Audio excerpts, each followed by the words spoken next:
Good day, cricket fans, and welcome back to the IslandStats.com Cricket Show. It's Sunday, which means it's time to dive deep into all the action from the local pitches right here in Bermuda. We'll be dissecting the weekend's clashes, celebrating standout performances, and looking ahead to what's next in the 2025 season.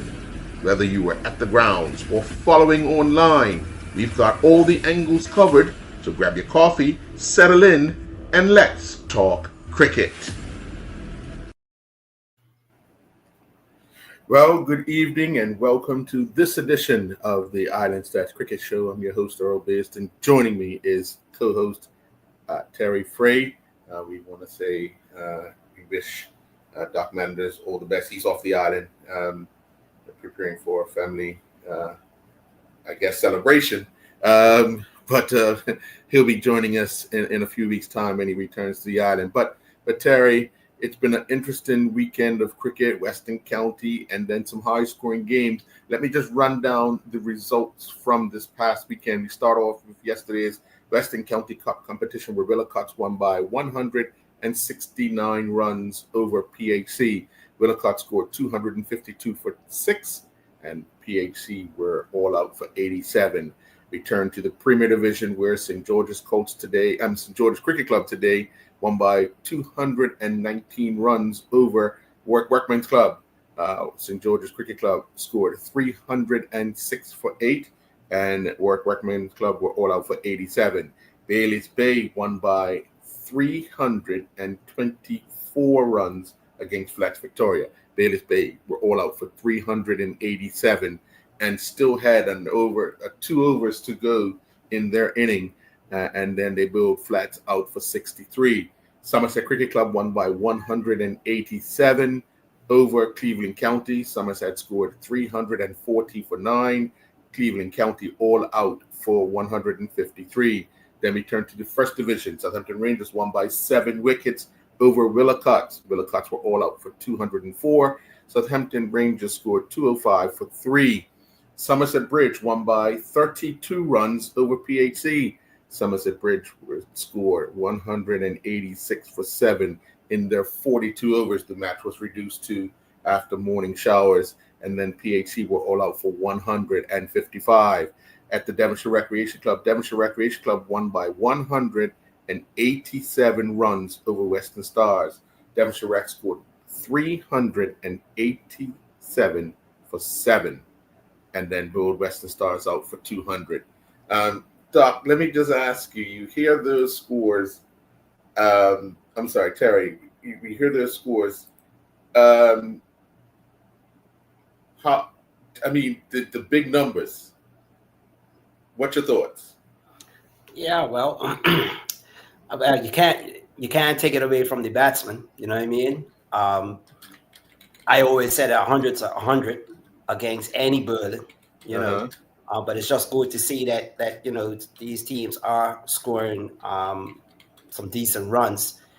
It seems like they may have transitioned a bit from the T20 setup to the 50 over setup, so that means that people are betting longer. There's somebody that appears to be, but then I don't know how that's reflecting on the bowling. Right. Yeah. Right. We'll actually get into the bowling aspect, because some of what I was looking at today left a lot to be desired.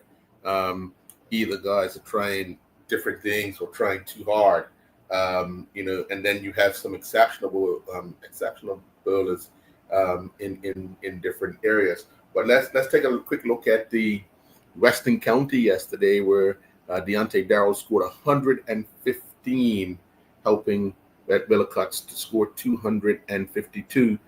They also got 28 from Quasi James. They had a good opening partnership with Ross Solomon Burrows and Dwight Baisden, both scoring 18. And then that big knock from Deontay in there, and they batted 49 overs. The pick of the bowlers was Bryce Daniels. He got 2 for 35 off of 6. But PHC were, other than, and I had to mention him because Deontay Dolan bowled 9 overs, one made 1 for 21. And if you look at the amount of dot balls he bowled and kept, just kept the runs down, Mhm. it was remarkable. But then PAC, in their inning, they just never got started. Never got started. Bryce opened up. He went off the field. Chris Douglas was out after 3 balls. Bryce went off the field, but came back and was not out on 14 after facing 24 balls. But wickets just kept falling at a regular pace. Charles Trott was the top scorer with 33, but he was the only other batsman in double figures, other than the extras, which were 15. So, Willicott kind of made light work of PAC. Yeah, I saw a few clippings of that actually. As a matter of fact, I saw the catch that I think the boy Bearsden took off of Chris Douglas. Uh-huh. That was a beaut. And I believe it was off of Crazy James. I think Crazy was Berlin. Yes. But it was just one of those diving catches, and it stuck. Right. Right. And that obviously would set back PHC dramatically. Right. Right. Right. Chris is a big bat. I'm sure that he has the ability to still contribute. Right. And contribute significantly. Yeah. But yeah, I mean, teams like PHC, they're in that rebuilding phase or the building phase, or and they just got to be patient. Right. You know what I mean? But I think that they have one or two senior players that are going to have to try to carry the load there. Yeah. This season, and then hopefully, with a few good performances by them, the other players can go ahead and try to draw off some of that positive energy from them. Yeah. Without in cricket, you don't need everybody to be hitting at the same time. Yeah. You definitely need a nucleus of players that's going to be consistent. Right. I'm glad you said that, because I want to turn to Bailey's Bay's game today, because you say you don't need everybody hitting at the same time. It looked like today was the day that everybody hit at the same time. They scored 387 runs in 47.5 overs. They still had 2.1 overs to go in their inning. Delray Rollins, top scorer, with 94 off of 56 balls, 9 fours, 5 sixes. Jordan Burgess at the end scored 76 not out off of 32 balls, 5 fours, 7 sixes. Earlier in the inning, Jarrett Richardson scored 61 off of 63, 3 fours, 4 sixes. Azende Furbert scored 62 off of 58 balls, 7 fours, 2 sixes. So they recovered because they opened up with Zakeo and Cooley Durham. Zakeo went in the first over. Cooley went in the 7th over, but then Taran went cheap as well in the 8th over. And after Shirai went in the 11th over, they kind of put up, a big score. But actually, they were 71 for 5, and then Azende and Azende and Jarrett put on a good stand, and then you started putting in the Delray, and then obviously what Jordan was able to do. But I was looking at the bowling numbers for flats. You had Paul Harvey bowled 10 overs, 19 dot balls, 2 wickets. He gave up 106 runs. Wow. You had Xavier James bowled 6.5 overs. He had 18 dot balls. He gave up 80 runs and took 2 wickets. Jemai Douglas, 6 overs. He had 18 dot balls, 2 for 47. Brianna Ray opened the bowling, 28 dot balls, but she still gave up 74 runs and took 2 wickets. Shane Hollis was the opening bowling partner with Brianna. 5 overs, 1 maiden, 2 for 32. Keegan Jones bowled 10 overs, none for 46. He had 34 dot ball. It's just the ratio of dot ball to runs scored for flats that will be the concerning for that inning. You had Paul Harvey had 7 wides, 1 no ball. Shane had 4 wides. Brianna had 8 wides. Keegan Jones had 2 wides. Jemai had a wide and 2 no balls. So you know what I mean. They got a 1 week they're looking good with the bat, and then the next week their line and length is not where it's supposed to be. So try to put it all together, and obviously Bayless Bay took advantage of some loose bowling today. Yeah. I mean, yeah. So Flex is basically in the same category as PHC. Yes, yes, Where again, they got some really individually good players there, but it's about trying to put these together and try to get a half a decent performance. You know what I mean? right. And then build on that. So again, with those teams, we just have to be patient with them, and hopefully they will be able to get one or two good performances where they can get a run. Yeah, definitely. On the other side, they were bowled out for 63. You had Michael Lagarde, 7 overs, 1 maiden, 12 runs, 6 wickets. He had 36 dot balls in his 7 overs. Walker bowled 6 overs, 1 maiden, 1 for 17, 27 dot balls. Jordan Burgess, 4 overs, 1 for 16, 19 dot balls. Rodney Trott, 5.3 overs, 1 maiden, 2 for 14, 25 dot balls. Each one of the bowlers had more dot balls than they gave up runs in this inning. Mm-hmm. Yeah, it's not surprising that Bay will start to find their feet. They got all the players back. Right. It's good to see that other players are contributing, other batsmen are contributing to the cause. Instead of the regulars. I mean, Dalray has been consistent throughout. But it's good to see others chipping in, especially Don the order. Right. Because at one stage when you said they were 75 for 5. So, yes. So there would have been some hope for Flats that they would have been able to build Sunday Bayless Bay. Yeah. But cricket's a funny game, man. It is. as you and Doc often said, all you need is a partnership. And that's what Bayless Bay got with Zende and Jared. A partnership. Yeah. And Dalray was next to come in and just pick up where they left off. Exactly. And the rest of the team builds on that, Yeah, definitely.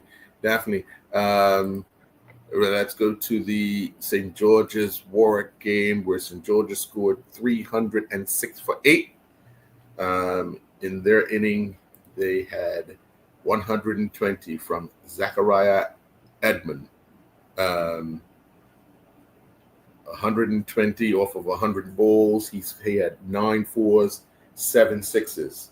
You had Mackay Simmons score 52, and his runs came off of 54 balls, and he had 2 fours. 2 fours and 4 sixes. Pretty much, they had Zico Burgess scored 22 off of 18. Everybody kind of like in double figures, with the exception of Anzari Painter, who got 1. But again, the extras, 49 extras, 33 wides for Warwick Workmen's Club. They had Malachi Bull 10 overs. He had 32 dot balls, 1 for 71, 6 wides, 1 no ball. The likes of Stephen Dill, 10 overs, 36 dot balls, 2 for 53, but 11 wides. He's building an extra 2 overs. Jelani Richardson, 10 overs, 1 maiden, 1 for 53.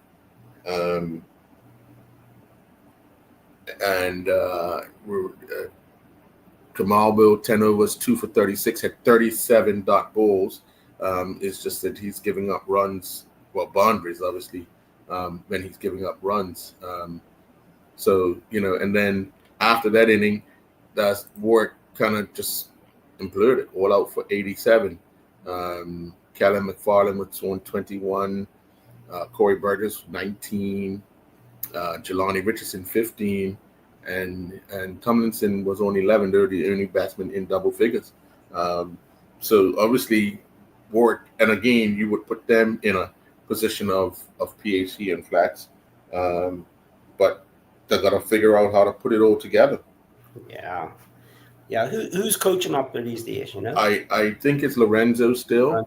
Yeah. Mm, yeah, and I know Lorenzo is more favored to do as a Berlin coach.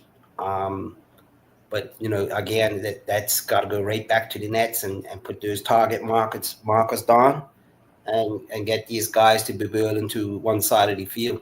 Yeah. You know what I mean? Or one side of the wicket. Hitting that or top of off stump. That's what's going to have to happen there because there's a lot of extras there. A lot of extras. Yeah, for sure. Definitely. Yeah. Well, what we're going to do is we're going to take our first commercial break. And when we come back, we're going to be joined by Darren Butchell and Herbie Bascom talking about Southampton Rangers, plus a whole bunch of other stuff. But we'll be right back after this commercial break.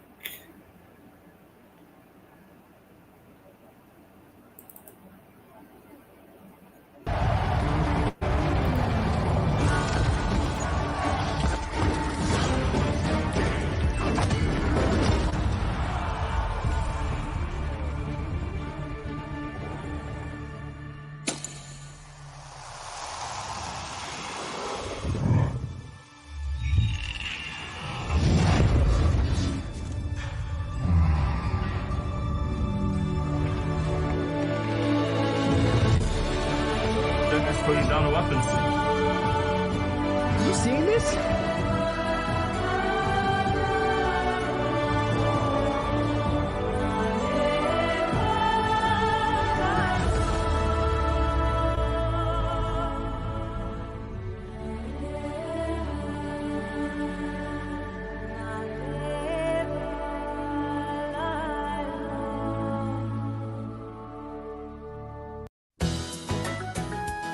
It's time to tee up, Bermuda. The Amateur Stroke Play Championship returns this June at the iconic Port Royal Golf Course. All golfers are welcome, some precise, some not so precise. Get ready for the action whether you're chasing birdies or just trying to find your ball. This is your shot. Sign up now at bermudagolf.org and get ready to play. Proudly supported by Lindo's, celebrating the spirit of sport and community. Lindo's, why go anyplace else? Beneath the clear blue sky, where the ocean meets the land, and the long-tails fly in Bermuda. Our hearts belong to this beautiful island. As an island, we are strong, proudly Bermudian. In every single way, from the sunrise to the sunset, and every single day for over 135 years. It's been clear, Digit Silence, proudly Bermudian. Bringing us near.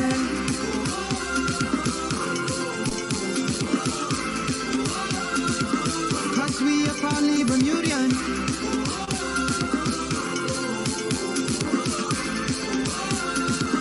Digit Silence, proudly Bermudian.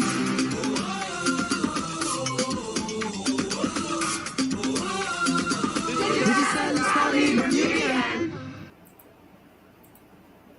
And welcome back. And we are joined by Darren Butchell and Herbie Bascom. First of all, gentlemen, welcome. Butch is smiling. Butch is smiling with his Rangers shirt on. I'm smiling at Herbert's shirt. I'm laughing at Herbert's shirt. I was getting to that. I was getting to that. I was getting to that. I was just going to get to that. Team playing like Brazil. They just hired a big name coach. Man, take it easy. Take it easy. Brazil's coming back. But first of all, welcome, gentlemen. Having this opportunity to first of all, I want to talk to you about the program at Rangers. I know Butchie, when we spoke when you became president, you talked about your vision and so forth. But what Herbie, what you've been able to do with this team in a short space in time, take us through that mental of. But I want to talk domestic first, but then Herbie, I'm going to pick your brain a bit.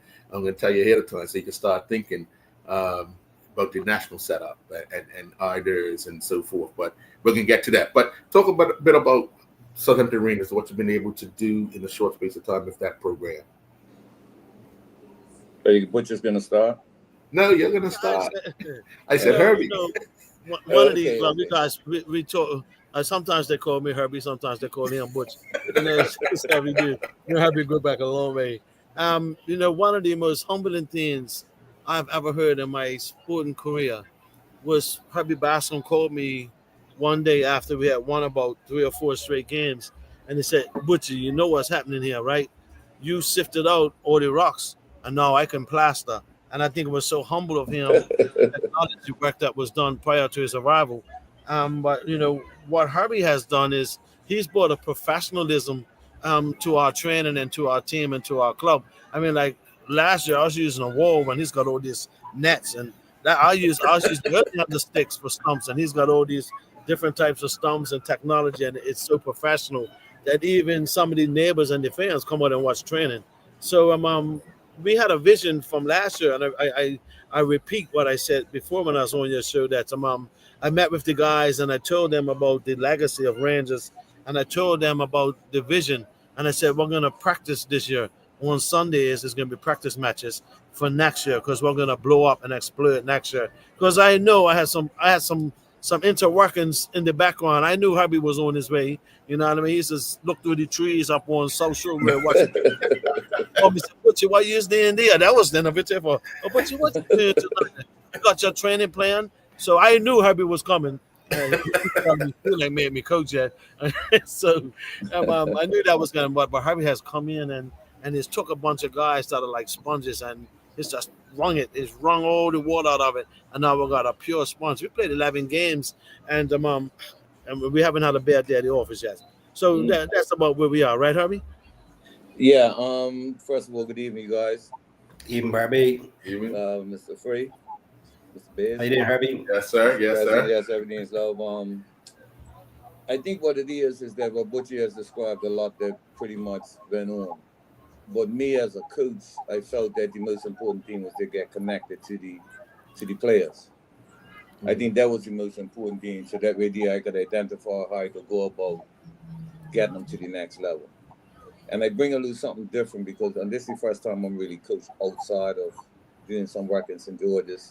And I'm always coached the national program. I'm always coached on the 19s, always coached the senior squad. Never really coached like this at a club level. And what I find is that making a connection with the players was a lot easier for me to identify how to go about trying to develop. Because I find myself, like I think the players are the most important. I love Butchie to death, but the administration for Rangers, yes, they hire me, but they hire me to do a job. But my job, I tell Butchie, the most important thing is me and the players. I have to get the players at the level because my job is to bring revenue into their club. Revenue I want to bring in their success. I don't want just success. Anybody could win trophies. I want that these guys become good young men. I want to develop some character, and I want to give them opportunity to believe that they're good enough to achieve whatever they want to achieve. So behind that, what I do is I make sure after studying, watching the likes of like Terry Frey and all these guys who probably didn't need the equipment because socially Bermuda was in that era already. They had the villages helping these guys, you know what I mean? So they didn't really need this. But the modern athlete, you got to make sure that you got enough equipment to make it easy for them. So that's why I go and get the equipment so I can make it easy for a little kid to say, okay, boom. Instead of me having 20 balls building behind a stump and the wicketkeeper's got to chase the ball, you put a net behind it so you can get more repetition. So instead of him getting 5 balls, he gets 100 or 50 or 60 because all them important, like throwdowns and having the equipment to be able to get the players to the next level. But the key is you got to get the players to buy into what you're trying to do. So what I try to do what I'm doing at Rangers is I'm trying to balance the senior players with the players that I know that I need to develop. So when you see a guy the likes of Dion Scarborough, Rondé, Dale, and Jordan, when you see him playing, you're going to look at him playing a little different. Like people say, okay, boom, Scarborough Betts known. But Scarborough Betts known for a reason. Because I need the players that's around him to identify how he goes about his business. If I tell Scarborough go again and give me 50 runs and 10 over, Scarborough could get to me at that division. Right. But is that helping me develop the players and get the players to buy into what I'm trying to do? So all them things are important. The training habits, the disciplines, and get them to understand that they're good enough. I think the aura that I bring amongst players is something that the players gravitate to, and because I believe in them. Like the administration, don't get me wrong. Even as at the national squad, I mean, me and Terry had little talks about it. Like, you hired me is not important to me. You hired me to do a job. So my job is to make sure that your product's good. That's my job. So Butchie hired me, so my job is to make sure his product's good. You know what I mean? Like, once you do that and you bring success, you got the players doing well, things are doing well with these guys' personal lives and everything. We bring it together, we be champion. But we got the most important thing, you got to keep them grounded. Like even today, we had a little issue, coming into the game. Guys have won every game. They come laxy-daisy. I wasn't happy with the performance in the middle before the game. Right. And I knew it was going to be tough for us. Wilcox boys batted extremely well. This is the first time I really stayed in the field that long. It all comes to your preparation, how you approach the game. Because the young players don't understand what it takes to win. Because, yes, we've got the likes of Stubble, Rundy, and all these guys that are playing. And it looks like it's easy, and they feel they could do what they like. But we was able to show character, bounce back, come back, and win the game. Yes, we won the game by 7 wickets. But it was still a little tense. Right. Yeah. Yeah. Yeah, I really caught something biting my nails there for a bit. Okay. All right. Yeah. Hey, Terry. Yes. You know these two's earlier connection, right? Say again? You know these two's earlier connection, right? No, what's that? Boulevard Blazers. Yeah. And we was called Brazilavard. We was called Brazilavard. That's why we wound up in Of course. Most definitely. I'll tell you a story. I'll tell you a story about Herbie. He was son of half, and I think we was playing up the stand, was raining, and the ball was heavy. There's older balls that were heavy, and I was taking good. I couldn't kick it. I said, Herbie, man, you gotta take this girl kick from me. I don't know how this guy kicked the ball over to the other half. How you do that, man? I could just about try to throw the ball, Technique, Butch. So, yeah, that's what it is. And the Technique, technique is all important. That's why I get into the Rangers players when it comes around to trying to achieve the dreams that want to achieve. They got to learn the technique. The technique is very important. They throwing the ball, betting the ball, building the ball, feeding. Everything's got to be assertive. You got to be at that level, you know what I mean? Yeah, and it's glad that we're going to touch on some of the things with the national program because I have some ideas of where I think we should go. You know what I mean? And you got the experience, the likes of Terry that's been around. I'm sorry, Mr. Frey that's been around with the national program that probably has a lot of insight as well. But I'm one to say, yes, it's all right to say we need plans, we need this, but we got to do it. Like I told you, I could be him, but we need a plan. Right. But I need to put this in place. I don't want to just produce a team that could go win things. I want to produce a team that I know that these guys could go into their personal lives, help families, get married, be good young men. Because at the end of the day, that's my result. Your result could be winning trophies. My result is to see you become a good man, good young man that can help the kids and look after your kids, have a wife, look after your wife and them little things. That's my aspirations as a coach, especially dealing with the amateur level because we don't give the players nothing. That's the only thing I can really offer. Now, if I'm coaching in an environment where we're giving players $100,000 and this and that and they're getting paid, then no, at the end of the day, that's your job. It's to deal with your personal life. My job is to make sure that you give the company that I'm working for the results. Because now I'm paying you something different. But when I'm asking you to play, I want to groom you into a person that could take everything I'm showing you and help what you're doing outside of the game. Because I believe that success comes from selecting players that have the ability to carry out what you're asking them to do. And that's in any business. Terry runs a business. You guys run business. If you're hiring somebody to do a job, yes, the guy might be good enough, but he might not have the ability to carry out what you're asking him to do. So when you're looking at sports, it's the same terms. So when you're selecting a team, like I want to select a guy that could build exactly how I want him to build. A guy who could bet how I'm asking him to bet. Yes, I'm not saying you can't do your own thing, but you got to make it work. Right.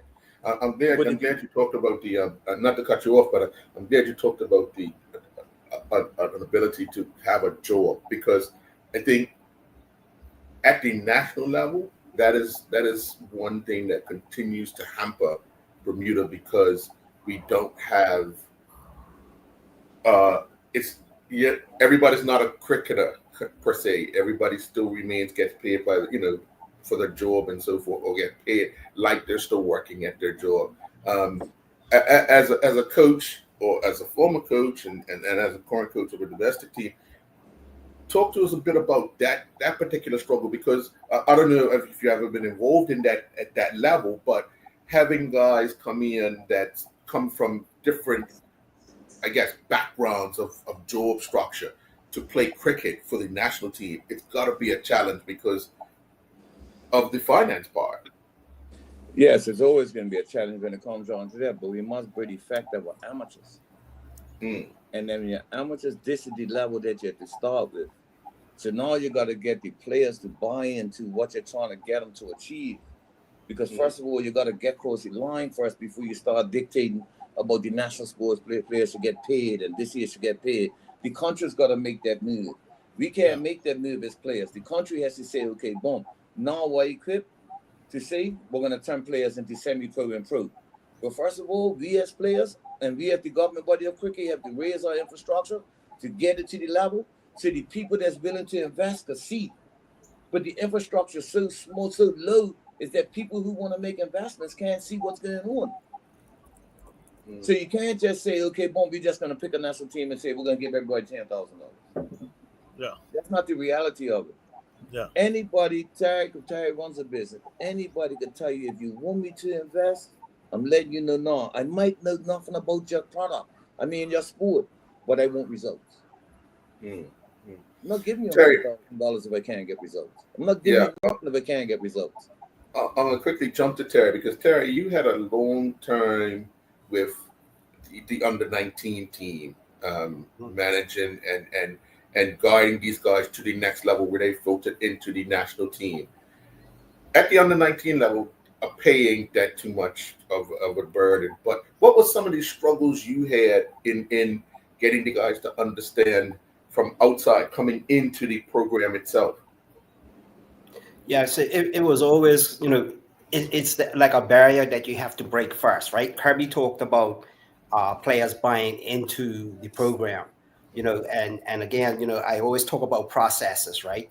So, the structure in the under-19 program back then, we had it in phases, and we worked through each phase. But whilst we were doing that, the players were coached and lectured to and had many discussions with about these phases, because our main objective was to qualify for the under-19 World Cup. And we did that with a structured plan, So we didn't just do training sessions at BHS or up at National Stadium. We did a lot of classroom stuff that was going on. We had all our structured plans in place, and each player was in those lectures and those discussions so that they had a clear understanding of the vision of what the under-19 program was trying to achieve. One of the main things also was, when they come into the program, most of those youngsters are not used to structure, you know what I mean? And getting the discipline, with whatever we're doing, discipline depends on how far we go, And if you look back at that team, a lot of those guys went on to play for the senior national team, which bodes well for Bermuda cricket at that time. So, I agree with Herbie, you know what I mean, in terms of infrastructure and getting players to buy in, you know what I mean? And it looks as though he's done his SWOT analysis on the team and has been able to identify, what players he's going to use to build his team, which is a great thing to do. Yeah. But, with the under-19 program, they have to have a plan in place where the coaches and the managers are involved in that planning process, so that when they impart that information onto their players, everybody is on the same page. That's what has to happen there. Let me touch a little something on the under-19s, because I used to be a part of the under-19s, and Terry speaks volumes about the importance of the discipline sector. But what we need to learn is how to manage young athletes coming into a program where you're asking so much of them. So let's say if you look at right now, right, is that when you look at the under-19s, you got some of the guys that played, like who Tara's talking about, who's probably finished under-19s, going up the live, got good job, But then you got to go better of them that don't have that. So some of the things that need to be put in place is that when you draft a 15-year-old into your national, remember, this is your national program. This is your elite program. These are the guys that you're asking to walk behind the flag. So I'm saying, let's give one kid an example. Put him in the under 15s, and I want to keep him on the under 19s. So now let's say if we could come up with strategies, say, okay, boom. We want to help him get a job. We want to help him educate. I'm not saying you have to pay these guys, but you give them pathways to help them get educated, help them get good jobs. Because at the end of the day, we just can't focus on the cricket, because if you focus on the cricket, he might give us 4 years. But if we focus on developing his personal life and helping him to plan out his own life, because remember, you're taking a kid at 15, at 16, 17, 18, there's some crucial years of his life when it comes down to what he wants to become. So if he wants to become a cricketer, yes, we know it's got to be educated. Let's put things in place. Okay, look, you're coming to represent Bermuda. First of all, we want to make sure that you got a good job. So we want to help you in that factor. First of all, we know that you got to be educated. So we want to make sure we help you in that area. So no, we're not only taking you for what you're offering us, but we're giving you something back. So when things don't work out, you could benefit as a citizen in the country. And these things are going to be very important because you can't waste these kids' time. And yes, we all want to get these kids to the World Cup. If I could wake up in the morning, I'm pretty sure Mr. Frey could wake up in the morning, Butcher wake up in the morning, pick on down 18, go to the World Cup. We'll be all happy. But you got to remember, we will be happy. But is the kids happy at the end of the day when they sacrificed a lot to play this game and they fall back where the education is dropped? They can't get good jobs. So our jobs is not only to bring up cricketers, but bring good young men, good citizens. So we need to help these guys on the education side, help them to track their own lives so that we could get more of them. I want to be able to keep a kid on the 19 for the next 15 years. I don't want to put 5 years. I want to put 15 years. And the simplest things of like having a little kid that's 16 years old that's got all the talent in the world. We need to find programs where we could teach these guys to be more respectful with their girlfriends, be more respectful of how they handle their jobs, because in reality, the type of coach I am, I'm like the best under 17 player in this country. He gets a child pregnant, I don't want him in my program anymore. Not because it's not good enough, because I feel it's his duty to make sure that kid comes up right. But if we can make this kid understand the importance of maybe having that kid a little later, or help him not to just get in trap or some of the new things outside the game that's going to slow him down from achieving what he wants to achieve, then I feel we could be more beneficial to him. Because all what Terry said is great. Yeah, you have to. I think what we really need to do is focus on developing the whole player, not just not just the sport and what have been said, because sports is a way to get people out of poverty, to get people out of distressful situations. Sports stopped the war. I always refer to a picture I saw during one of the wars about 20 years ago, and there were the soldiers of one team and the soldiers of the other team was watching the World Cup. You know what I mean? So sports has so much power, and we need to use it more for things like developing our communities and developing our young people, whether it be young men or young women. I think that's very important, that we don't just focus on the football or on the cricket or on the running or the tennis or whatever it is. I think it's important that we have in our programs infrastructure that children's going to want to come there, not just for the sport, but because something, they're getting something more fulfilling, as opposed to just becoming a good cricketer. Dealing with what we're talking about cricket. Right. I think that is absolutely important. Like Herbie said, we want our 50. See, one of my biggest, I'm a selector, right? Yeah. I was given the task to select a team to qualify for the World Cup for my country. For me, I never played for Bermuda at the national team level. I played for a couple picks. But being a selector, I take that really serious, you know what I mean? And I look at what we're doing is we got to pick a team trying to get in the World Cup next year. Why are we not looking at 10-year-olds and pick a team that's going to get in the World Cup in 15 years' time? You know what I mean? And take them through. And like Herbie was saying, develop the whole person, get the whole community behind them. You know what I mean? I think those are the things that we need to be thinking about. Let's have a national under 15 program or national under 10 program, but we need specifics. We need to identify children early. They do that all around the world, especially when, I was living in China. Chinese children were picked and said, "You're going to be a gymnast when they're 5 or 6 years old." Nadia Comaneci, I remember her name.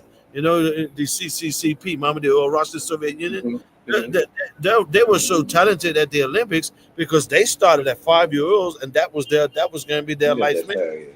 You know what I mean? They were guaranteed that they can get an education and they're going to represent their country, and that's sort of like what Herb is hitting on. I think it's so important that we look at our infrastructure and let's stop just saying let's pick a team to play cricket and go to the World Cup. I think it's bigger things in it. And that basically starts at the administration level, and I think It does. that's where we, the gap is there, because all the, like, you guys have a vision. Frey, when he was part of the national setup, as his group, his team, coaches, and everything, they had a vision.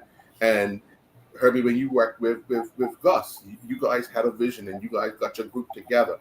But at the administration level, that's where it's got to start. And I think when you have those AGMs, semi-annuals, all that, the clubs have got to start talking with the board collectively about where they want the sport of cricket to go. First, at the domestic level, which is going to make the national level a lot stronger. Now, Yeah. the difference between what we have in football and what we have in cricket is that in football, we have a whole bunch of guys who are playing off island that are helping to make up the national team, and you see the strides they're making. But in cricket, we have a handful of guys playing in school cricket that come back and get back, and the team is basically a domestic team. When you look at what they're up against, you know, you look at the USAs and the Canadas, because those are the teams that we're Yeah. struggling right now to beat or even to match. Yeah. You know, they're playing international cricket 12 months of the year. Yes. No, I agree. I agree with what you're saying is that when you talk about asking clubs to help develop the cricket, it's a hit and miss, because you're gonna have a cricket president, you Mhm. might have a football type president. Right. Everybody's gonna come with different views. Hmm. I mean, you need to trust somebody that could put a plan together that's gonna help take the country to the next level. You go ask every club what they think about putting together a plan to say let's take cricket. You got 16 clubs, you get 16 different Right. opinions Right. and things. Yeah. At the end of the day, you're gonna find yourself having meetings after meetings after meetings after meetings. Yeah. You hire somebody to run your high performance. You gotta trust his insight, and you gotta trust him, and you gotta support him. And he's gotta come up with a plan so he can let clubs know this is what we're doing. This is how we're going about doing it. So, because somebody's got to be bold enough to say this. But see what it is, as long as you say, let me go ask the Georges what they think, Stars what they think, Bay what they think, you're not going to go nowhere. Yeah. That's the reality of it. Mm. You got to come up with an infrastructure and say, as a high performer, I'm hiring, like, Terry might hire me to make his Impalas or whatever he got for his business. Right? I'm going to come up with a plan myself to make, I'm going to come to Terry and say, look, this is the best Impala or whatever it's called that's going to help us to help boost the win races. Now it's about he trusts me enough. It's about he trusts me enough. So he's going to have to still give me that responsibility. I'm not going to go around and ask everybody how to do these things, because if I come up with the plan, then he's got the early Impala that nobody knows about that's going to be the best. So what it's going to do is trust me to go there, put this thing together, come up with it, and say, okay, Herbie, look, you got 4 rings. No, I don't produce. He's got the right to fire me. And he needs to hire somebody better, because the concept is right. But at the end of the day, you don't want to set up 18 people coming with all these crazy things, because it's going to drive us out crazy. I just need to trust somebody that can help get my business or my program to the next level. And it's got to use his judgment as a professional. And that's what the president needs to do, cricket board. That's what the people need to do. They need to start trusting people that have a plan that could go out there and get this job. Well, But see, nobody wants to be bold enough to do that.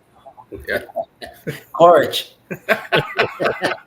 You know what I mean? And not everybody's named Herbie Bascom, you know. I mean, Let me just say, I have a vision. Herbie's got a plan, man. My vision might hurt the part-time cricketers. I know. I'm been to the World Cup. I'm played at the levels of getting up mornings and training.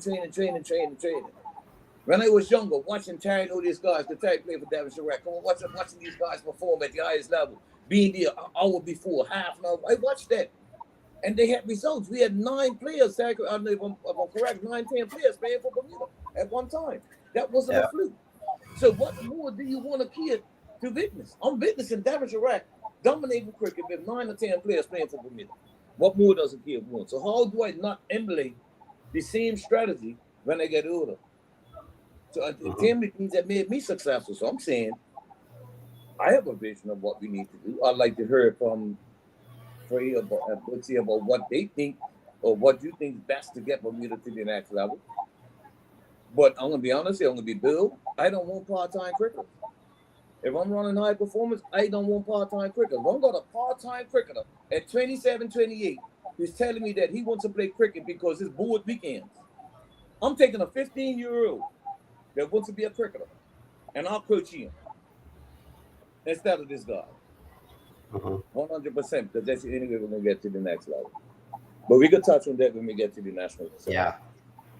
Good point. yeah.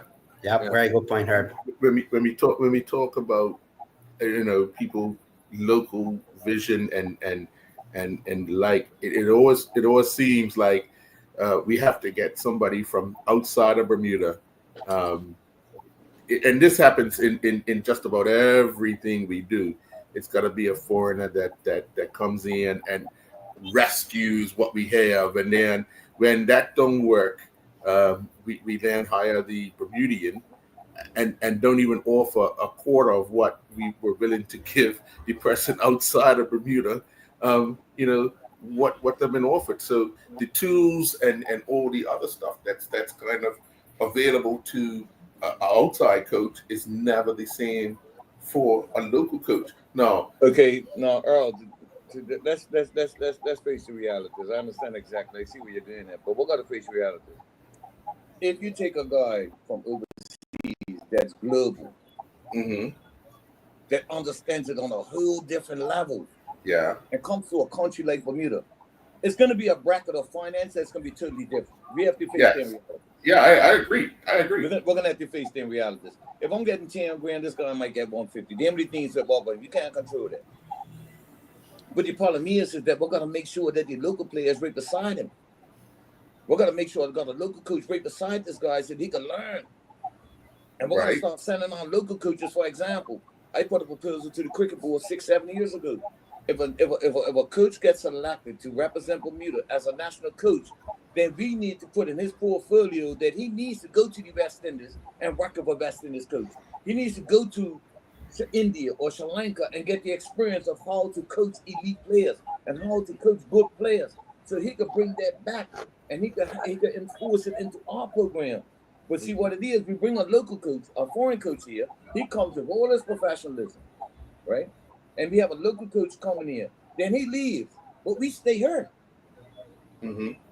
So we're gonna say to ourselves, how we're gonna get our local coaches to get the exposure and the experience to learn how to get our players that much better like the foreign coach. So we're gonna send them overseas. Let them shadow with some of the great coaches in the world. Bermuda's got some of the most educated people in this country, in the world. We just got to give them the exposure and the confidence to know what they're doing is right. And anybody will tell you that. And I'm going to piggyback off Tad because it's on the screen. When he first got into his business and he learned how to, because I remember he was telling me about how to design to do propeller or whatever, right? When he probably got there and he saw that he could compete with the world of designing things, he gave him the confidence to say, you know what, I can do what I like in this country with this propeller. I can do what I like. but he is exposed to it. And he took it to a next level.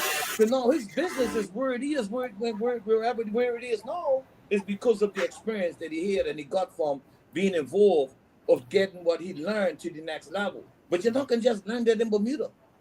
Mm-hmm. You have to tap into what's going on in the world. But we don't do that as cricket. We try to run cricket in Bermuda. And that's why we are where we are. I'm traveled. I've been national squad. I've been World Cup.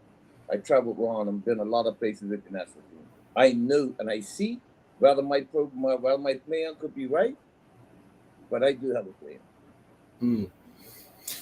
Sharing your plan, and your ideas of where we need to and where we could go over a period of time. How has that been received? If you've had a chance to share it with members of the board or even the president of the board? Because people don't gravitate to just anybody, man. And Bermuda's got this culture is that I gotta like you first before I listen to you. And that's the reality of it, man. If you don't like me, not listen to me. That's the reality of it. We gotta face their facts. How much time you gotta say? Terry could say, "Oh, Terry, give me some good advice," but I don't like Terry, so I'm not doing it.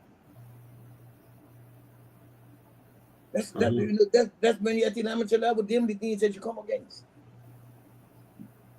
Because I don't have to listen to him, and he doesn't have to listen to me. But if a guy's giving Terry 500,000 and give me 500,000, we better listen to one another. Because we can lose that pay. Man, we're going to go after to our families. But when you're at the amateur level, people don't have to listen to you. If they don't like you, they're not listen to you. If you come across one that likes you, they got a good chance. Yeah. And that's facts. Very true. Yeah. You know what I mean? That's facts. But we're gonna, like I tell you, I always tell you before I come into a show, I mean, a lot of people might not like what I say, but it is what it is. Where did the you national program? In the national program. I'm spending time. I got piggyback all the time. I coach your son. Brilliant. But what we need to understand is that we can't put these skippers in position to be good guys and bad guy captains. You got to put somebody beside him to just connect to the team to make. Here's a type of youth that if I fix this team, he could run it. But if you're asking him to fix it, some people might not like it. Because you can't be good guy, bad guy captain. And that's the reality of it. But in primary, we leave that to think, oh, well, situations happen in the team. Frey, you think we should drop Butchie? That's simply his job. Let me make a connection to fix this team. He's brilliant. Good skipper. But we got to face reality. He's the type of captain that can take a team out there that's gravitated to one another. And once he's seeing successful, when you got the same players pulling off one another, he can't manage that. Yeah. You can't expect him to manage that. And that's the truth of the matter. That is fact. You can't expect him to manage that. Yeah. I'm telling you, I'm facing reality. Yeah, that's a fact. You know what I mean? You can't expect him to manage that. Because I'm a coach. Right. You were in Canada watching the last World Cup qualifiers. Yeah, I was in there. And let me just piggyback off the Rangers team, similar to what I'm talking about. David, very talented. But I'm giving him a team that's connected. If a guy don't like my captain, he don't play. Or I fix it to make him understand that that's the captain. But my captain's not fixing him. He got other things to do. He's taking 11 guys out there that's got him 100%. And that's how this thing has to work. That's the only way. Let me tell you why. Because if I'm paying each one of them guys $300,000, I ain't got to worry with that problem because I fired him. But because we're amateurs, we got to manage them. But that's not the captain's job. Captains are left with too much responsibilities off the field. Shouldn't be calling around players talking about training. You shouldn't have to do all these things. You shouldn't need what they call that little thing you put in your phones, like a little chat or whatever, team chat or whatever, to communicate. Shouldn't need all that because some things are gonna get said in there that some people don't like. Right. Then it's gonna get back to the guy that's in charge. Then he has an issue. Mm-hmm. And we need to learn how to manage players better. And stop giving the responsibility to the player that's leading the team on the field. Because he might have to tell me off. But then it's gonna ask me to play for him. Now how that's gonna work if I'm not mature? How that's gonna work? But if my manager builds me up and makes me accountable, it's out of the captain's hands. You got no reason to be mad at the captain.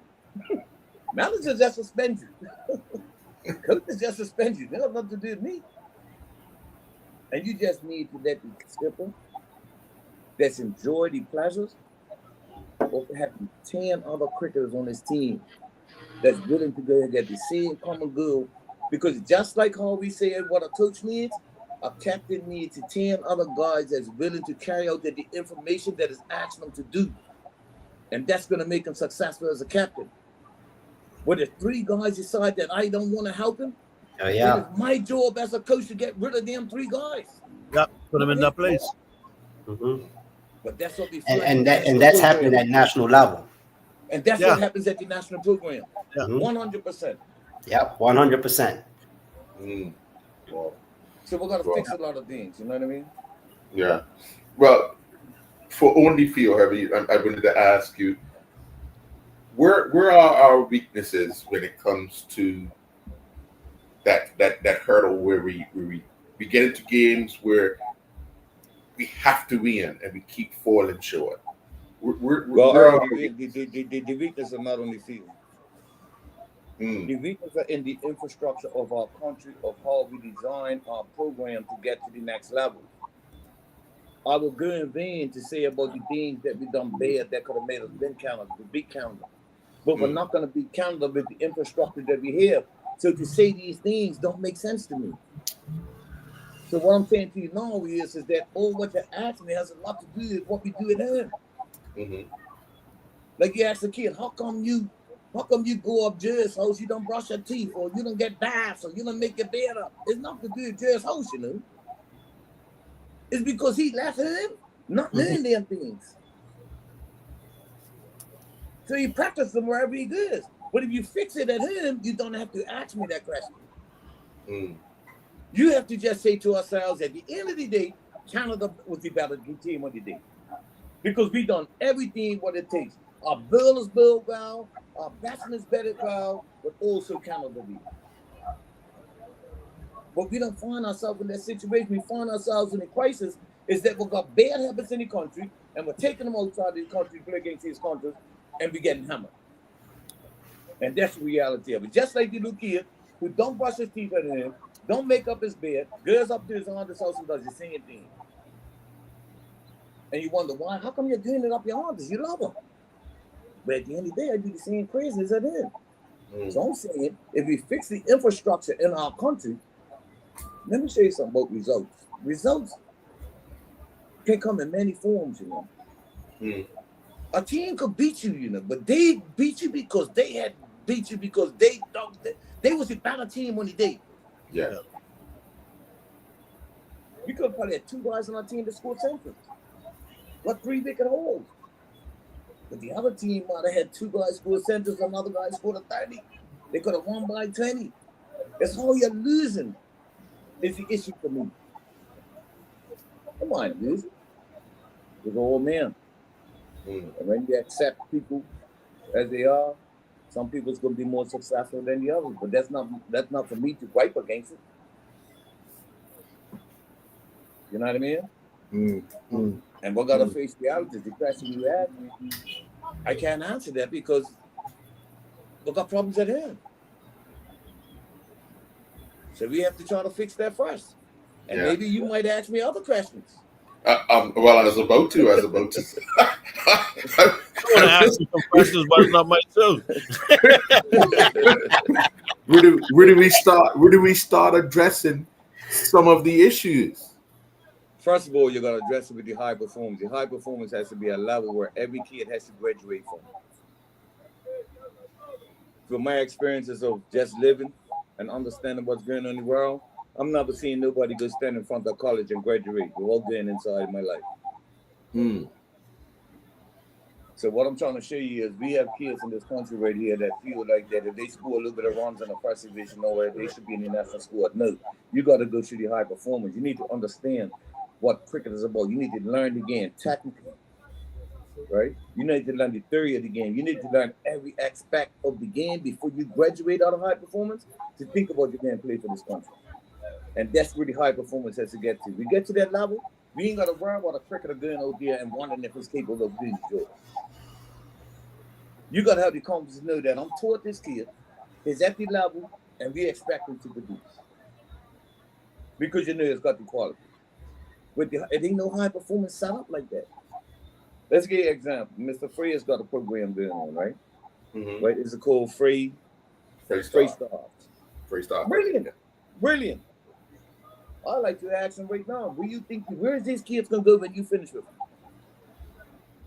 Say again? Okay, you got Free Star, right? Mm-hmm. Brilliant program for kids, right?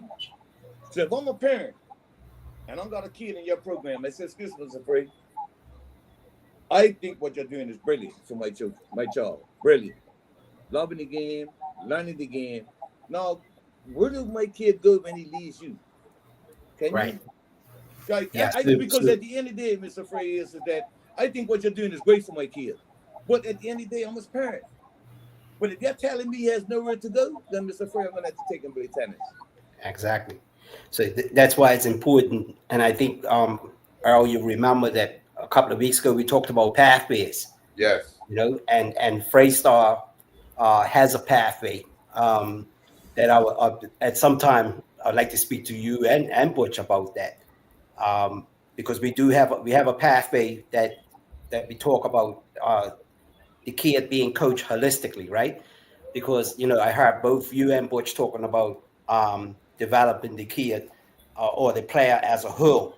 So that's our philosophy at Freystar is to coach the kids holistically.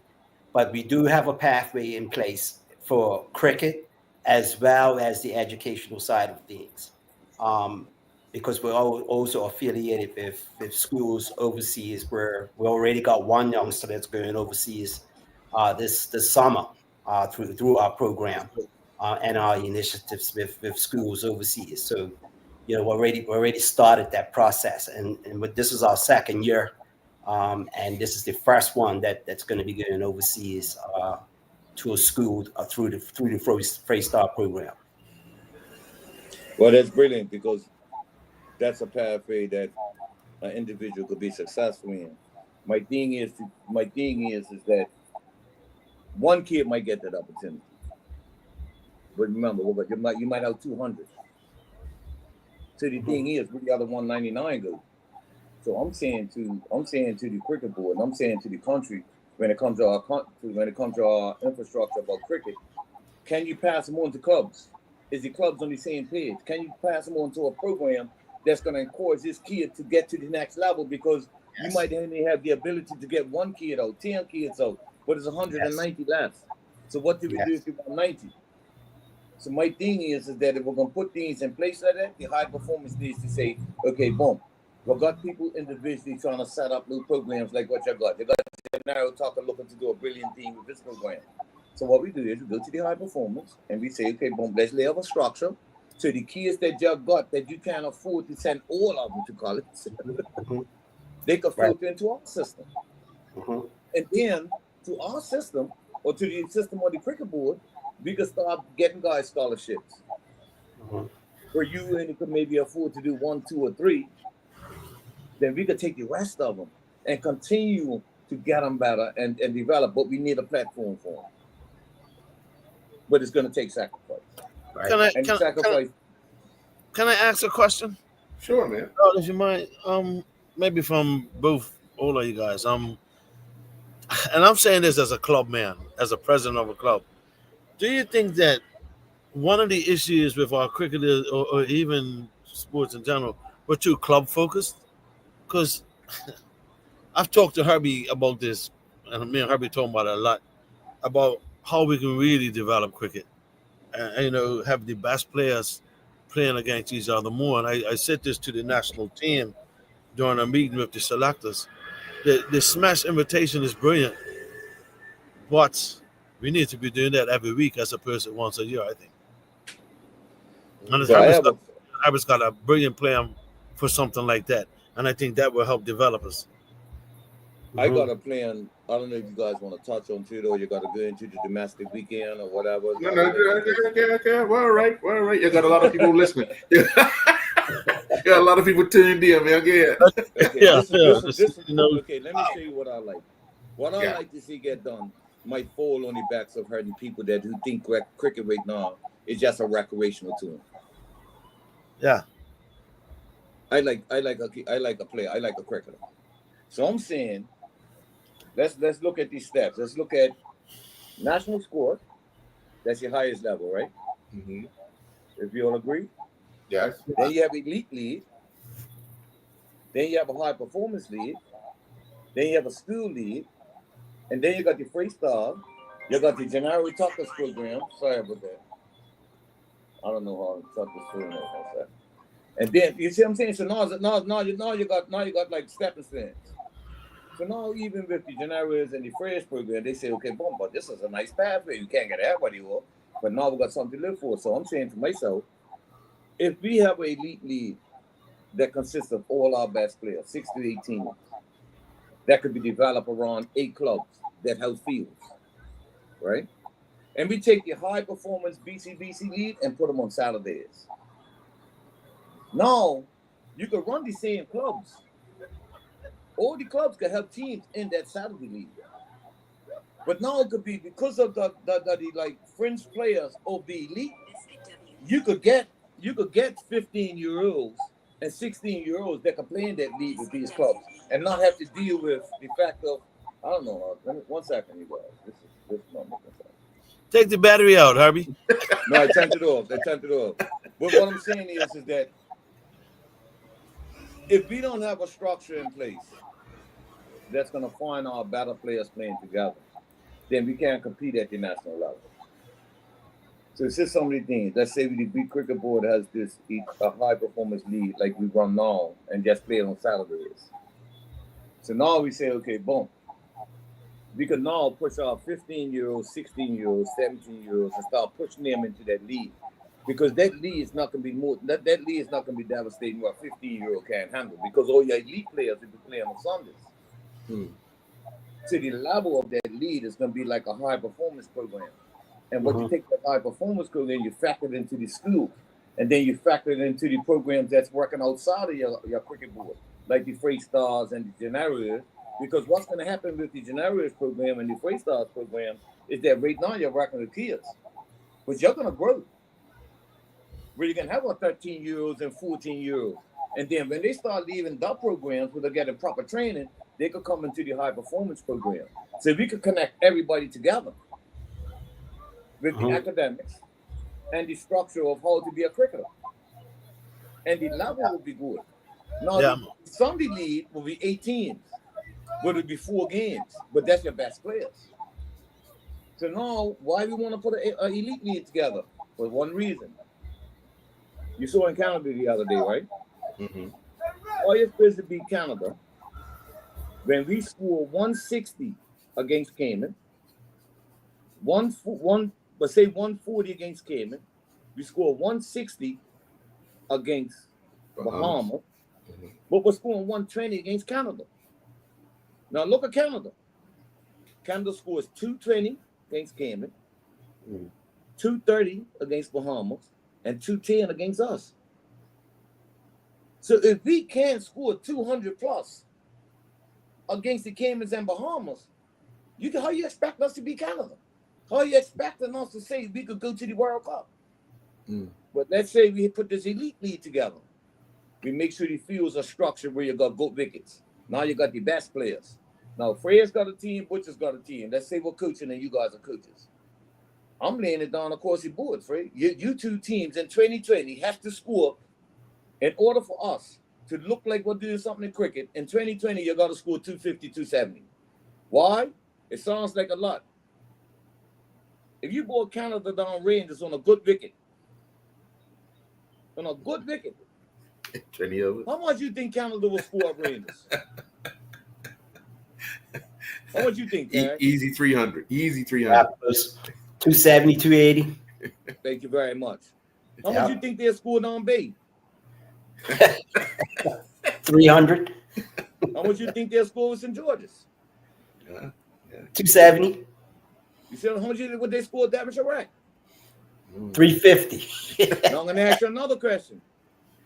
How much our teams right now are scoring up Rangers? What's the total of Rangers that teams are scoring? Well, 160, you 170. talk about your team or other teams? But other Bayless Bay has been up here, St. George's has been up here. These guys are scoring 170, 180. Yeah, You go Devonshire Rack, the teams are averaging in our 2020 league, regardless of what field they're playing at, even if Premier play down B, guys are averaging 160, 170 in a 20-over match. yeah, that's a power scores. But how could that be a power score, right? When you're trying to beat Canada on a field twice that size, Right. and they're Yep. scoring 200. Yep. So we I need agree. to get our better players together, create an elite lead on Sundays only, high performance on Saturday, where we can incorporate all our 15-year-olds, 16-year-olds, 17-year, 18-year-olds with the guys who want to play cricket and not playing with kids that just want to be out there, or young adults or guys 28, 30 who just say, you know what, I want to play for a team because I'm in it. Mhm. And then a 15-year-old kid that loves the game don't get to play because we don't want to insult the 30-year-old guy because he's coming away from his family, but he don't want to be a cricketer. Right. Yeah, it's a difference from playing cricket and being a cricketer. Yeah. Right. So what I'm saying is we could take that high performance steady lead, and then we could say, okay, we could feed all the youths into that lead. And when they dominate that lead, they could try out for the elite teams. Yeah. You know Yeah. what I mean? And then Mhm. in the elite teams, if we say to ourselves, you go to your when you see your team, but you see your team scoring 260, 270 in a 2020 match where you got quality wickets. Because you got everybody's pretty much solid in the team. You got batsmen down to 8 and 9 or whatever, right?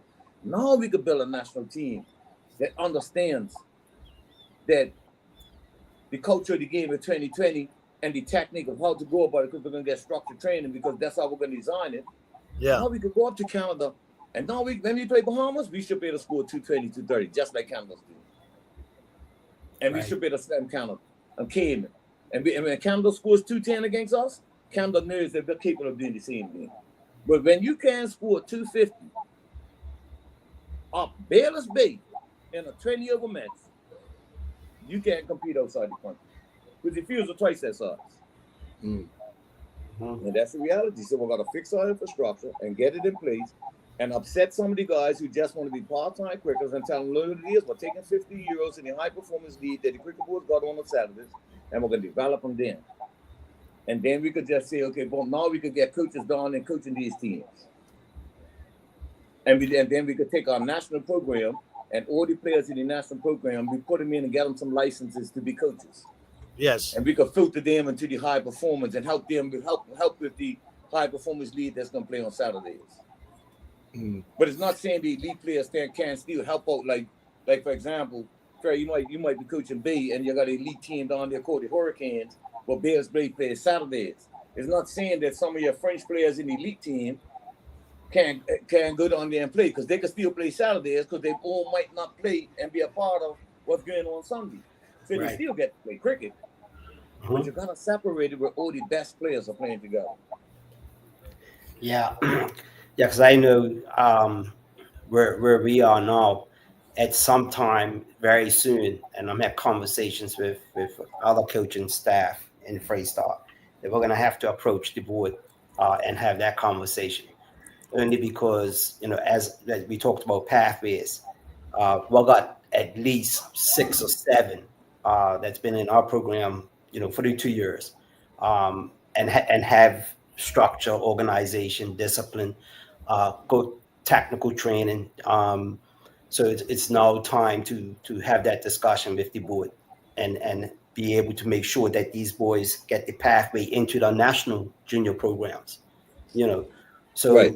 so because we are a feeder, you know, our program is a feeder, but we got to make sure that we have all those things in place first, which we talk about building the youngsters, both on and off the field. And that's a 2-year program, you know, two-year program with from the time that they start to the time that we feel that they should be ready to compete at whatever age group level that they are in with the national program. So Right. you know that we have to have that conversation with the board. Mm. Yes, and I think that conversation that you're gonna have with the board has to have something to do with the youth and sport and education, because at the end of the day, Terry, is that the high performance has to take that program into the schools, so then the kids get to understand. Because let me show you something. One thing I learned about kids, right? You don't have to tell me about a kids program. I'm gonna support them 100%, but you have to highlight the kid in his purse. Mm-hmm. You know what I mean? So your program, what you're doing outside of that, should be factored into the schools as well. And the high performance should have something to do with what cricket's going on in the schools. And then they come out of the schools, because it goes from you guys to the schools, to the clubs or whatever. That's the structure. But you can't leave the school, because that's where the education is. And we have to face reality is that our kids have been structured over the years, is that between 8 o'clock and 3:30 is when we start realizing that we have to learn. But then after school programs and all that, after when they leave school, we shut down. Right. So we gotta try to capture them in the bracket when the switch doing about learning. You know what I mean? Mm-hmm. But I'm gonna be honest with you. I think the topic's awesome, but it'd be nice if we all could probably find some ideas of what's going on in the country. People that's listening might want to call in and just ask questions. I mean, it's open to the country, because it can't take us. Right. We got to get the country to buy into it. So I don't know if you want to add. Well, not only the outside. country. I'm a But you could firm ask believer people to that call in and just give their insights. You know what I mean, about how they feel. I don't know if we don't have the ability to call in. They can send the messages and so forth. okay. Online. But one thing I noticed through the years of me doing this and just being involved in sports, we have a mentality at the administration levels of a majority of our sports. If it's not my idea, I ain't buying into it. I ain't trying it. Well, but- we said that earlier. They like Yeah. you. They like you. They don't. They don't. And that's where a lot of our visions and a lot of stuff dies. Inside the boardroom, as opposed to on the field, because it's not given the opportunity to even be discussed. I mean, Herbie, you got these visions and you've brought them to light, and I'm pretty sure a lot of people would support it. It comes down to, does it get support in the area where it needs the support to get that backing to even try the structure over a, say, 7-8 year period? Because everybody, you already said it, everybody wants instant success. Our problem is we have to start building and tell people and manage people and say, listen, it's going to take some time for us to get to where we want to be. And who knows, I might not be around when we get there, but we put things in place that actually allows us to take a step at a time. Yeah. I mean, what we're doing is not working. We got to do something innovative. We got to do something different. We got to stop being selfish. I mean, I'm wearing the badge, but if my club's not selected to be in this elite league, I'm gonna say, okay, let me develop my players so that they can be a part of the elite league when it comes. We've got to do something different. You know what I mean? It's insanity what we're doing. Einstein saying you keep doing the same thing, expecting a different result. We keep, our national team, okay, may be disbanded now too. Who knows when it's going to be the next tournament or I know the guys at the board are trying to work to get some teams come in and play against them, whatnot. You know what I mean? We got to be playing, and it takes money. You know what I mean? And people's not going to put money where there's no success. They're not getting results. So, we're caught in a whirlwind. We're caught in a circle. And it's going to take some innovation, like what Herbert's talked about, like some of the things I like to see, like some of the things that Frey would like to see, different pathways and different structures. So we got to do something different. You know what I mean? So you see how our players raise during the smash. That's why I keep saying we need something like that, which is exactly what Herbert has just described, for a long term. You know what I mean? That's why each elite team it gets an international player to come and play with them. I know now the board has worked with immigration that if you want to bring in a player that can play, just play cricket, they can get the visa if you're playing. They can get a part-time work visa. If they're just coming as a visitor to play a guest, they get registered a special way and stuff like that. I think these are the different things we need to start doing. We got to do something because what we're doing is just beating the horse. We keep taking the horse to the water, trying to make it drink. Eventually, that horse can get drawn because it's gonna, get full of water in its lungs. Because what we're doing is not producing what we want. And I agree with you. And I just want to see where a kid could wake up in the morning and see that he wants to be a cricketer. Yes. And he's got a ladder to climb. You know what I mean? I don't want to see where. I mean, I see little kids come up to me, man. I sell cricket girl, man. Little kids come up to me and ask me, Mr. Bascom, I need a pair of gloves. Like, it hurts me to take a couple dollars and I give it to me. Yeah. Because they want to see him become that cricketer. But then what hurts me is to know that it ain't nothing in place for him. I want to go watch an under 15 game that adults could go and see some quality cricket. Where the Free Stars and the Generous programs kicks off. And we can start seeing some quality cricketers, man. I'm pretty sure Free you guys program can beat you today. When you start seeing 6 or 7, 10, 20 of your players playing in the elite league or playing for the country or going overseas, that's going to be brilliant. Mm-hmm. Yeah, that's our vision. vision. Don't have nowhere for them to go. Yes, you lose one kid, that's to go overseas. But the other 15 new kids are probably got to beat because they got a part-time cricketer, can make training.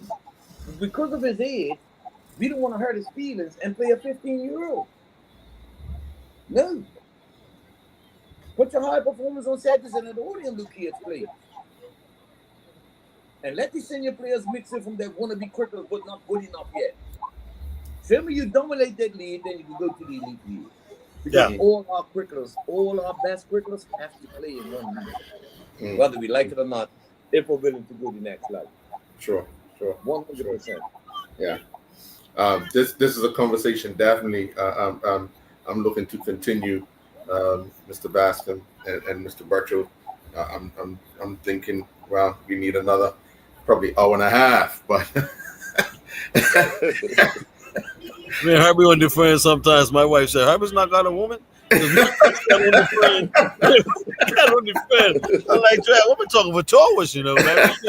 We haven't got to where we called each other. But I just think it's the passion, it's the vision. I just think the country should be happy. I mean, when you see the people in charge of sports and the ministers that's looking at running this country regardless of what portfolio they got, but when they see an infrastructure like the Free Star coming out privately doing something to help the kids, man, I mean, you gotta glorify that. When you see Janelle Tucker willing to put a cricket academy of that, is that you gotta glorify that. And I think the support shouldn't be only on those shoulders. I think the country should say, you know what? We're gonna back both of them programs. It's a start. Because let me show you something. The country is the mother of the people. And it's the country's duty is to make sure that the visions of the elders who put things in place, right, get shattered so they can reach the success. Because it benefits the country.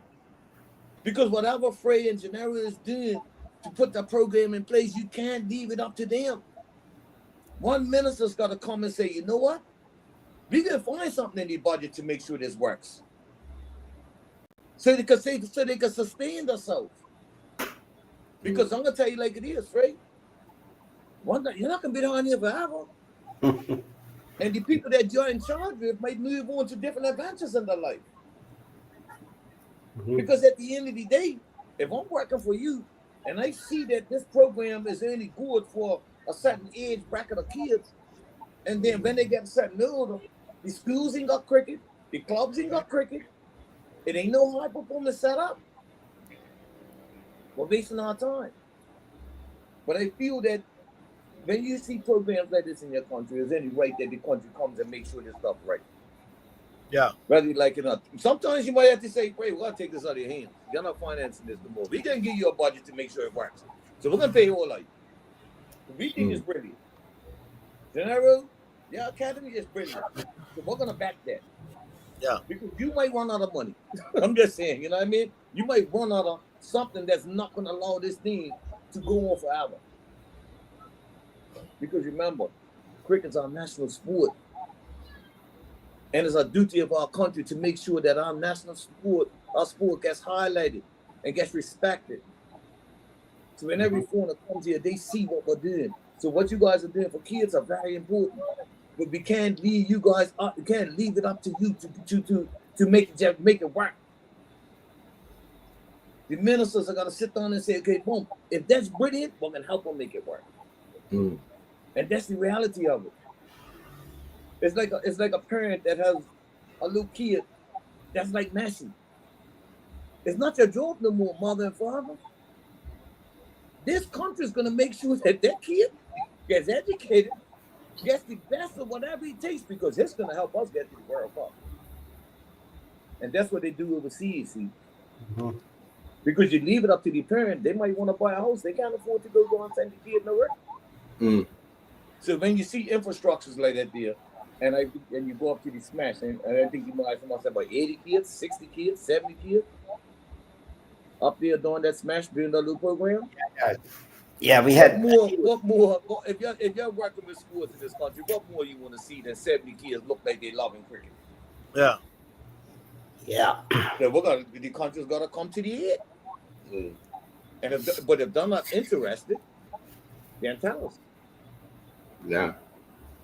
But I will say that the interest of our youngsters is increasing slowly, back into the That's game. good. Because I when I'm driving around and I'm doing my business and stuff, I'm off, I see things, and I can see the youngsters playing a low backyard cricket and things that you hadn't seen for a long time. I mean, when we came up, mom and daddy were basically pulling us by our ears to get inside at dark. Yeah. Yeah. So that is coming back Yeah, slowly. But like you said, I think this is going to have to be a collective effort on everybody: the government, the Bermuda Cricket Board, the Bermuda School Federation, Sports Federation. Everybody has to come into this, because it's going to be vital that we get cricket back in the schools. And when I say back in the schools, I'm not just saying getting them to play. We have to give some type of instruction in the schools. You know what I mean? Mm-hmm. That's going to be very, very important. And also, from my experience, there is not enough PE teachers that have cricket experience. So when it comes to the cricket side of things, we need to make sure that we got proper instruction in the schools.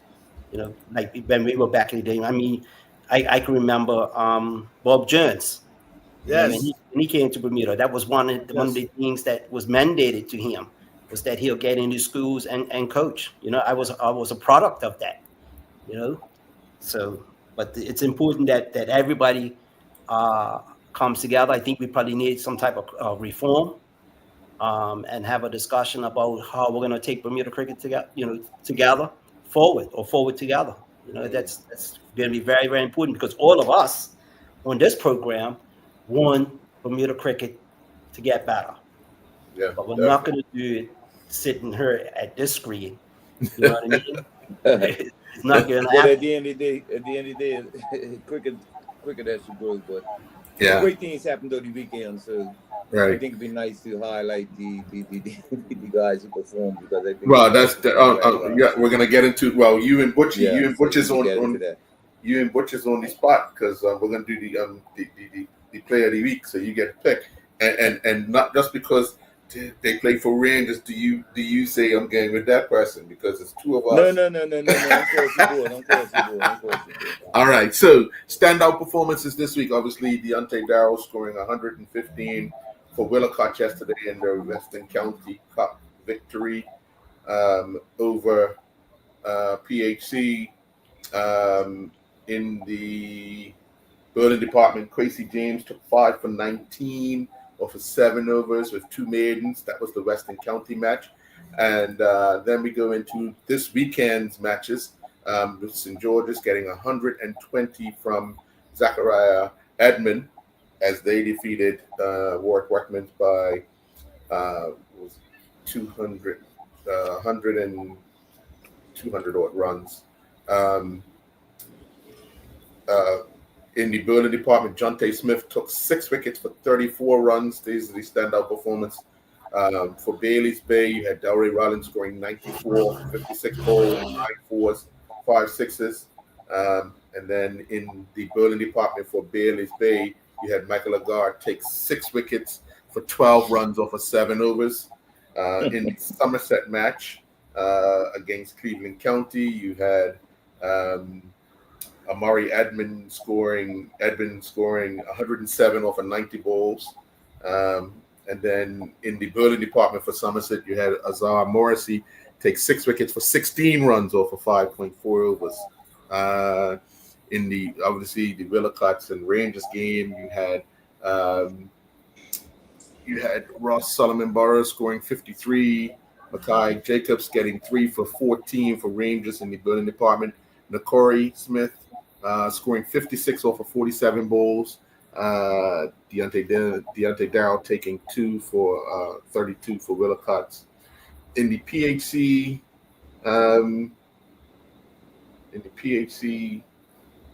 Somerset Bridge match, as Somerset Bridge won, Chris Douglas took 3 wickets for 19 for PHC, but you had Callum McIntosh take 4 wickets for 36 from 9 overs for Somerset Bridge as they defeated PHC. Devon Chirac scored 387 for 7. Okay, Herbie, you want to smile because Druande scored 107 over 93, 12 fours, 5 sixes. And then in reply, Alan Douglas took 4 for 49 for Devon Chirac. Just hearing those type of numbers, I'm going to start with you, Butchie. Who stands out for you? Who stands out for you? Anybody that scores a century is top notch to me. Okay.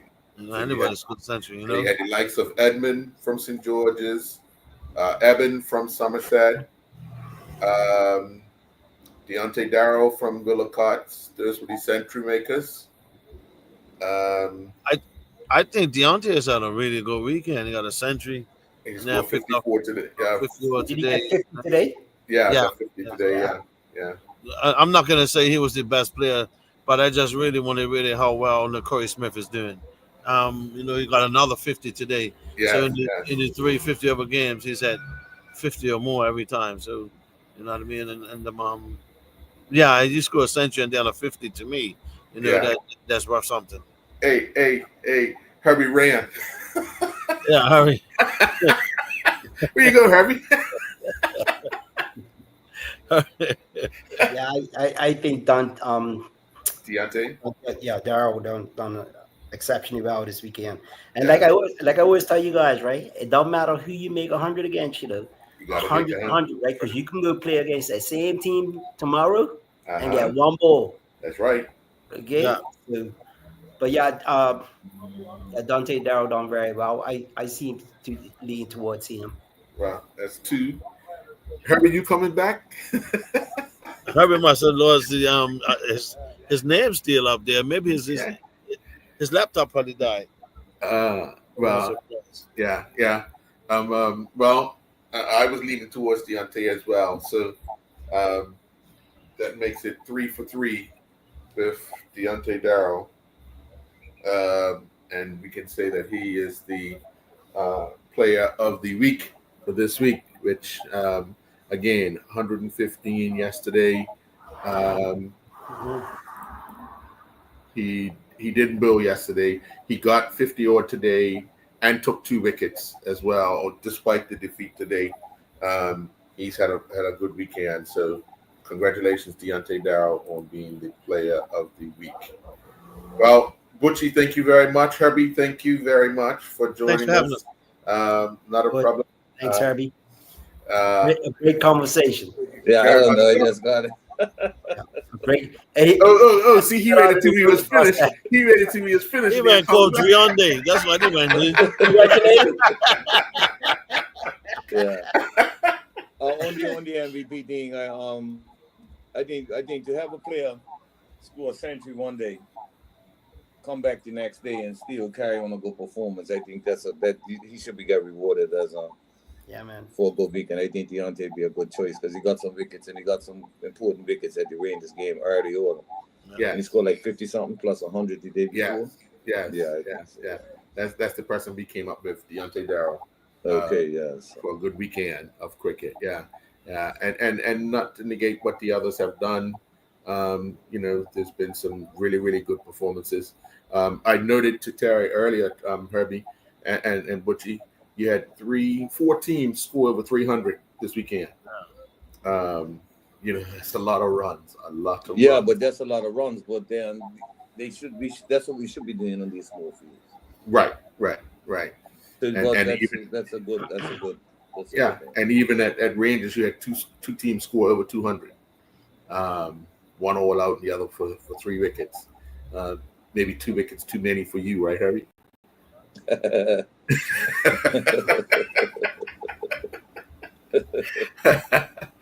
want to congratulate my nephew scoring 100. I'll never guess them. Congratulations on your 100. Oh, definitely. Against Stars too. They got him cheap. Yeah. They got him cheap last week. Said he weren't making the same mistake this time around. So yeah. But before we go, hey Terry, watch this. We're gonna end tonight with Butchie. You ready to announce Herbie as your football coach? Yeah, Harvey's the coach, but Harvey's not the coach. It's the tactical director, the high performance guy. Harvey's the guy. That's why I ain't got the jersey. I'm He said, man, man. I try to put him in the paper holding up a Rangers jersey, and they said, Harvey's not gonna talk to us. That's what the reporter said. That's what the guy told me. So you guys, Bermuda, I can't even get him on my talk show. I don't know how you did it. You should value this moment. This is a classic. Yes, indeed. Well, gentlemen, thank you very much for joining tonight. Folks, we'll be back next week, Sunday, with another edition of Island Stats Cricket Show. Enjoy your week, and we look forward to seeing you guys doing bigger and better things at Southampton Rangers as well as the national level. Herbie, I'm hoping that authorities get in touch with you to figure out how we can move your plan forward collectively and holistically, and how we can actually make cricket better than what it is today in a few years' time, because it's going to take some time. But at least the plan will be on the table that we could follow. No matter who takes over, we follow the plan. All right? All right, dear Mr. Biz, and thanks a lot. We'll talk with you guys tonight, man. Yes, Bye. Good night. Have All a right, good night. Terry. Okay. All right. Yeah, Mr. man. President.